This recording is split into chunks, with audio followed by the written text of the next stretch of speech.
Merci. Je ne sais pas si ça va marcher. Chers camarades, merci aux organisateurs de ces journées de Marennes, aux militants de Charente-Maritime qui nous ont bien aidés. Merci aux intervenants, notamment les intervenants extérieurs. Je pense à cette journée très riche ce matin avec Pierre Jox, Édouard Martin qui nous a fait l'amitié de venir. Je salue aussi la présence, il était déjà là hier, il est là aujourd'hui, du président du MRC, Jean-Luc Laurent, qui nous fait l'honneur d'être ici, parce que nous avons vocation à rassembler la gauche. Merci aussi à ceux qui vont me succéder, parce qu'ils ont eu un rôle décisif à l'occasion de ce congrès et dans la construction de ce courant. Je pense à Benoît, et d'ailleurs, on se disait tout à l'heure en aparté quelque chose d'un peu comique, curieux dans cette rentrée. Il y a un an, François Hollande se séparait de deux ministres talentueux parce qu'ils avaient eu l'audace de dire non seulement que la politique économique que nous menions n'était pas forcément, n'était pas forcément opportune, mais surtout parce qu'ils avaient demandé à dégeler le point d'indice des fonctionnaires et à éventuellement augmenter les salaires. Et aujourd'hui, quand on voit ce que disent certains ministres qui s'acharnent jour après jour à essayer de discréditer toutes les conquêtes sociales qui sont le fruit de luttes séculaires et qui sont vraiment l'honneur du peuple de gauche, l'honneur des responsables politiques de gauche, je me dis quand même, cet anniversaire-là n'est pas forcément très glorieux pour l'exécutif, mais on peut saluer nos camarades qui se sont battus jadis au gouvernement et aujourd'hui avec nous pour que ça change. Donc, cher Benoît Hamon, merci d'avoir contribué à la réussite de ces journées de Marennes. Et puis enfin, Christian, parce que finalement, c'était notre premier signataire, ça n'est pas forcément facile de gérer autant d'individualités talentueuses. Avec des égos, certes, nous sommes tous hyper modestes, mais quand même, Christian l'a fait avec beaucoup de talent, beaucoup de patience, beaucoup de détermination, et notre bon résultat au Congrès et la pérennité de notre courant aujourd'hui, nous le devons aussi à lui. Alors merci Christian de mener cette bataille en notre nom à tous et de le faire avec talent et sens du collectif.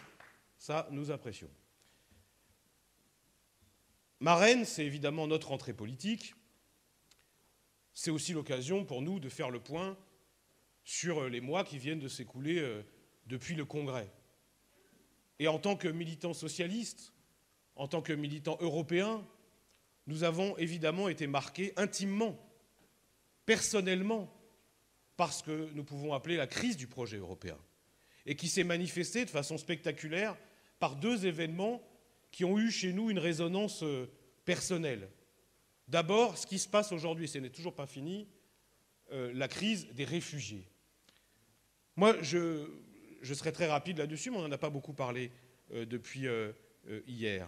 Si un continent de 500 millions d'habitants, qui est riche, qui est globalement prospère, qui se targue, qui s'enorgueillit d'une tradition d'hospitalité séculière, n'est pas capable d'accueillir dignement, n'est pas capable d'accueillir rationnellement des hommes et des femmes qui fuient la guerre, qui fuient le chaos, qui fuient la terreur, alors, chers camarades, l'Europe est morte. L'Europe, ça n'a pas de sens. Si nous ne sommes pas capables d'avoir une réponse juste, équitable, collective au drame des réfugiés aujourd'hui en Europe, alors je pense que nous allons devant de graves déconvenues. Nous devons continuer à mener cette bataille pour populariser l'idée, parfois à rebrousse-poil de l'opinion, que, évidemment, nous pouvons accueillir dignement tous ces réfugiés. Non seulement nous le pouvons, mais nous le devons. C'est, je crois, cette crise des solidarités au cœur du problème européen. Mais il y a eu quelque chose qui nous a frappé tout autant, qui nous a bouleversé tout autant, c'est ce que certains ont appelé la crise grecque. Je ne reviendrai pas sur l'effet de sidération, parce que c'est bien de ça qu'il s'agit, qu'a produit sur nous cet épisode à rebondissement qui a témoigné évidemment d'une volonté politique d'humilier un gouvernement, mais aussi de prévenir toute tentative de construire une autre politique en Europe, de prévenir toute volonté d'emprunter un autre chemin. Il y a quelque chose, évidemment, de dramatique qui sonne comme l'inauguration d'une ère post-démocratique, où on met sous tutelle des peuples et où, finalement, on ne sert que les intérêts des détenteurs du capital. Parce que c'est ça, la crise grecque. On a socialisé les pertes, et demain, on va privatiser les profits. Et si nous, militants de gauche, nous ne sommes pas capables non seulement de dénoncer, et pas seulement une dénonciation morale, le représentant de Podemos le disait excellemment hier, mais aussi une dénonciation politique, alors nous ne sommes pas à la hauteur de nos responsabilités. Et la France doit jouer son rôle. Elle ne l'a finalement pas beaucoup joué. Les représentants de Syriza et Podemos disaient hier, timidement, à la fin du processus, la France et l'Italie ont appelé à un règlement du conflit qui soit à peu près acceptable. Mais la vérité, c'est que pendant trop longtemps, nous nous sommes tus. Pendant trop longtemps, au nom de l'harmonie franco-allemande, nous avons laissé faire ce qui était inacceptable. Eh bien, aujourd'hui, nous devons remettre l'ouvrage sur le métier. Nous devons à nouveau nous mobiliser pour cela. Et il faut s'adresser à François Hollande. Il faut qu'il prenne ses responsabilités demain, parce que, on l'a vu pendant ces journées de Marennes, nous sommes de plus en plus nombreux à nous poser des questions qui sont des questions quand même très importantes. Est-ce que, oui ou non, on peut continuer, dans le cadre actuel de l'Union européenne, à imaginer une politique alternative? Est-ce que c'est encore possible? Est-ce que c'est encore souhaitable? Et que nous, socialistes, nous, pro-européens, nous en arrivions à poser ce genre de questions, ça dit l'urgence du moment, ça dit l'importance du moment. Alors il faudra le faire, et il faudra surtout dire, Marie-Noëlle l'a fait excellemment hier, que de toute façon, il faut conditionner toute poursuite de l'intégration à des preuves tangibles, à des actes tangibles sur la question de l'harmonisation sociale et de l'harmonisation fiscale. Parce que de toute façon, sinon, ça ne peut pas continuer. Et nous offrirons un boulevard énorme aux populistes, aux xénophobes qui contestent l'idée même de construction européenne. Voilà les deux événements qui nous ont le plus marqués. Je ne vais pas parler du congrès du PS ou du PSE, mais ça nous a marqué nous, mais ça n'a pas beaucoup marqué les Français. Encore que le congrès du PSE a pu témoigner, c'est d'ailleurs une difficulté pour nous, de l'état de délabrement idéologique d'une partie de la social-démocratie européenne. Délabrement, confusion, triangulation, c'est très à la mode chez certains, c'est-à-dire qu'on fait une politique de droite, on reprend les mots de la droite en pensant que ça va affaiblir les conservateurs. En réalité, ça les renforce, et c'est la gauche, évidemment, qui sombre. Mais il nous faudra, et d'autres le diront après moi, j'en suis sûr, nouer des alliances, essayer de construire patiemment, méticuleusement, méthodiquement, ça prend du temps, un réseau progressiste européen qui soit en capacité de demain de porter une alternative sur le continent.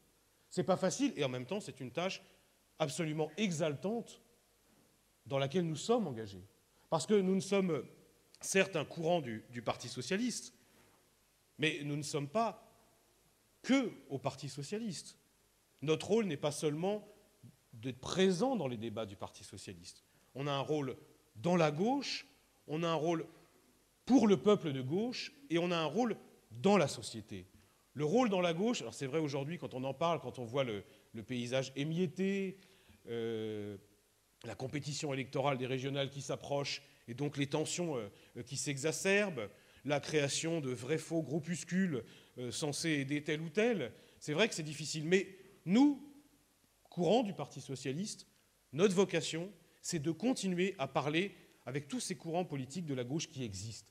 Rien de ce qui est à gauche ne nous est étranger. Alors il faudra continuer, même si d'autres ne le font pas, à parler avec les écologistes, avec les communistes, avec la gauche radicale, avec tous celles et tous ceux qui veulent construire une alternative progressiste dans ce pays.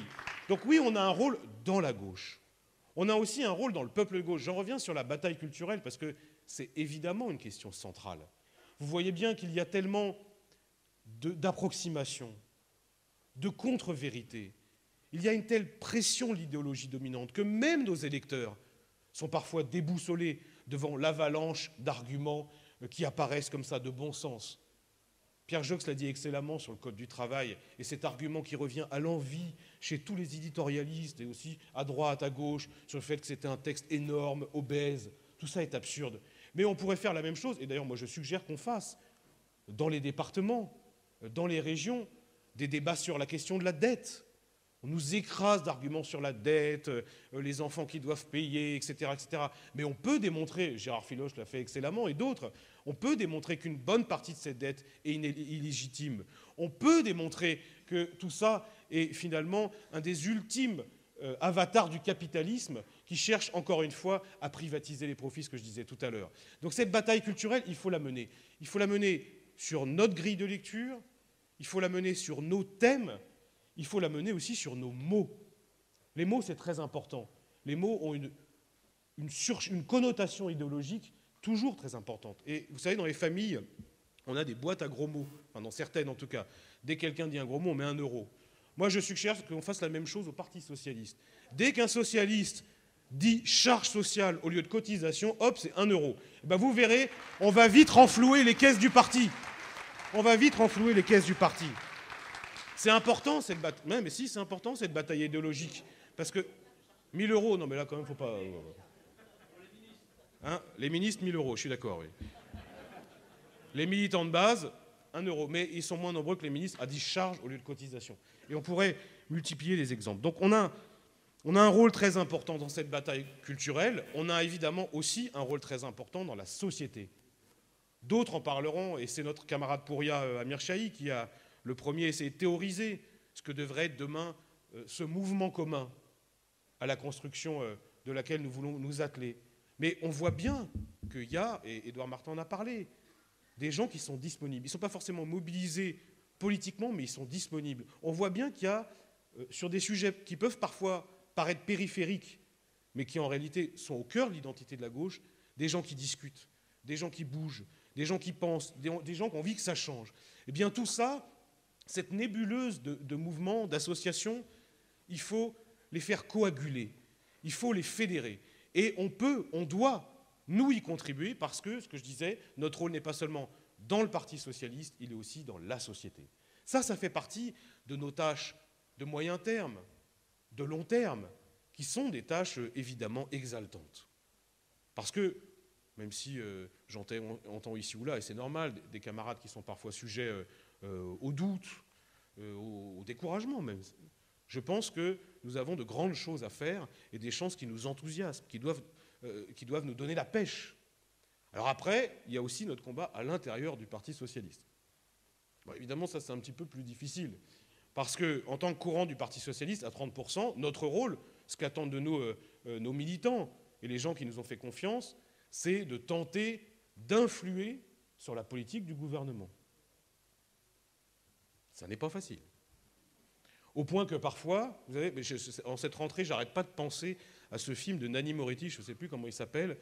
Vous avez Nanni Moretti devant son écran. Il y a un débat entre Berlusconi et je crois que c'est Massimo D'Alema, au moment où le Parti communiste italien avait fait sa mue démocrate. Et pendant tout le débat, on voit Nanni Moretti qui commence à bouillir de plus en plus, et à la fin qui dit « Mais tu peux pas dire un truc de gauche sur 2 heures, fais-nous plaisir !» Parfois, on a un peu cette impression aussi, en cette rentrée, quand on entend François Hollande ou Manuel Valls. Un truc de gauche, fais plaisir au peuple de gauche, essaye de les mobiliser un peu. Parce qu'on parle de 2017, mais à un moment quand même, je veux bien qu'on aille aux élections, mais si on se retourne et il n'y a plus personne derrière, c'est difficile de gagner.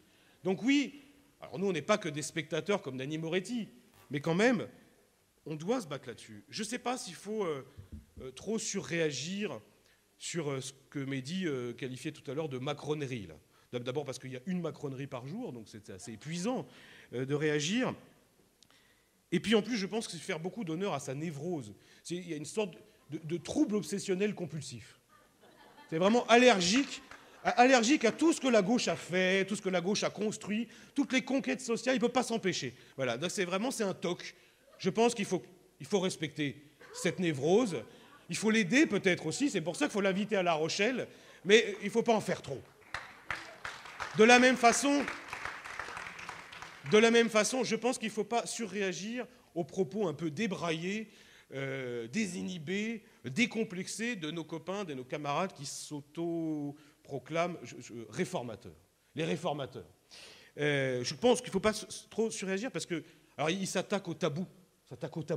Donc il y a les 35 heures, ça c'est un grand classique. Il y a eu le Code du travail qui était un répulsif à l'emploi. Il y a la fiscalité, les charges. Demain, on ne sait pas. Hein, le CDI aujourd'hui. Bientôt, ça sera les congés payés. Moi, ce qui m'embête, c'est qu'à force de s'attaquer au tabou de la gauche, il ne reste plus que les totems de droite. C'est un peu le problème avec ces réformateurs. Et eux, ils passent leur temps... Toi, je te l'avais dit que je citerais Freud. Tu ne me croyais pas. Le problème, c'est qu'ils passent leur temps à traquer le surmoi marxiste. Ça ne fait que révéler leur inconscient libéral qui commence à être bien gros, quoi. Parce que la réalité, quand même... La réalité, quand même, c'est qu'ils se disent sociaux-libéraux. Je vois de moins en moins de social. Donc, évidemment... Et alors, là où tu as raison, c'est que ces camarades très courageux, qui en rajoutent, là, jamais n'auront l'audace, parce que ça supposerait quand même un peu de courage, de se compter devant les militants socialistes. Moi, j'ai hâte qu'ils fassent une motion tonitruante où ils nous expliquent que tout ce qu'ils racontent là dans leur journée en présence de leur ministre chéri, je ne pense pas que ça convaincra les militants socialistes. Mais en tout cas, il y a quand même un problème. C'est qu'ils arrivent à abîmer l'idée même de réforme. Ça, c'est un souci. La réforme, ça dit ça comme des cabris. Le problème, c'est qu'il faudra et d'ailleurs, Valls, de ce point de vue-là, est aussi féru de ce terme. Le problème, c'est que la réforme, ça n'est ni de droite ni de gauche en soi. Ça dépend de ce qu'on en fait. Ça dépend de ce qu'on en fait. Nous, et Jérôme l'a très bien dit, pour nous, la réforme, c'est progressiste. Une vraie réforme fiscale, ça, c'est progressiste. Une vraie réforme bancaire, ça, c'est progressiste. Au lieu d'étricoter le Code du travail, si on rajoute, comme le suggère Benoît Hamon, le burn-out dans le droit social, ça, c'est progressiste.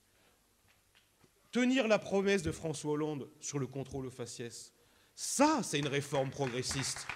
Ça, c'est quelque chose qu'on peut faire. Mais il y a des réformes qui ne le sont pas. La loi Macron n'en est absolument pas une. Et si, par malheur, ils décidaient vraiment, je ne suis pas sûr qu'ils y arrivent, y compris parce que la majorité n'y est pas forcément favorable, à commencer à s'attaquer au Code du travail, alors là, il faudra se mobiliser. Gérard Filoche avait raison hier, il faudra mener une campagne d'enfer. Touche pas à mon code.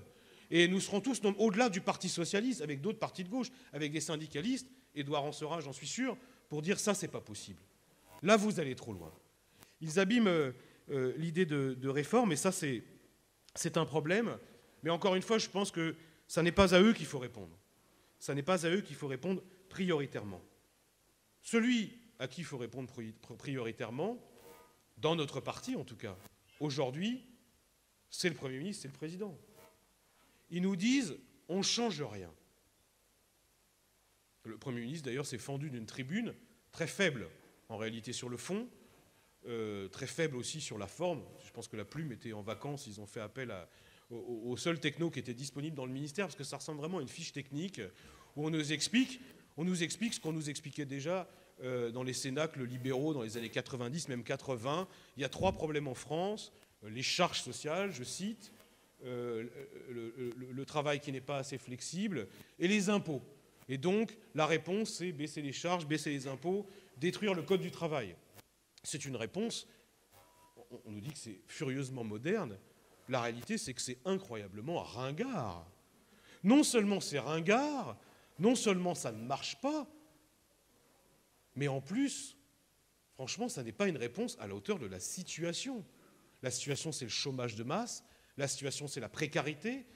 La situation, c'est la panne de l'ascenseur social. Et si la seule réponse à ça, c'est de dire « ça fait 3 ans que ça ne marche pas, mais on ne change rien, on continue comme si de rien n'était », c'est confondre la persévérance et l'obstination. Et nous, notre rôle au Parti socialiste dans les 2 ans qui viennent, c'est de dire aussi, c'est pas facile, arrêtez de vous obstiner. Cette politique, elle ne marche pas. Cette politique, elle nous conduit droit dans le mur. Et nous pouvons, nous devons, nous avons encore le temps, même si c'est la rentrée de la dernière chance, d'infléchir. Nous avons encore le temps de changer. Et nous allons le faire.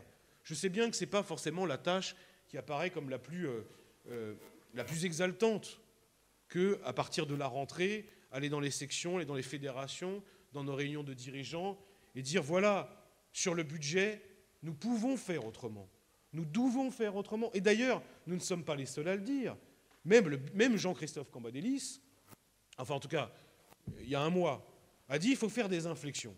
L'argent qui était dévolu au pacte de responsabilité, on en prend une partie et on essaye de le réaffecter pour relancer un peu l'économie. Ça, c'était avant les vacances. Depuis, Valls a fait sa tribune et Jean-Christophe a dit le parti propose, le gouvernement dispose. Eh bien, ça n'est pas notre conception.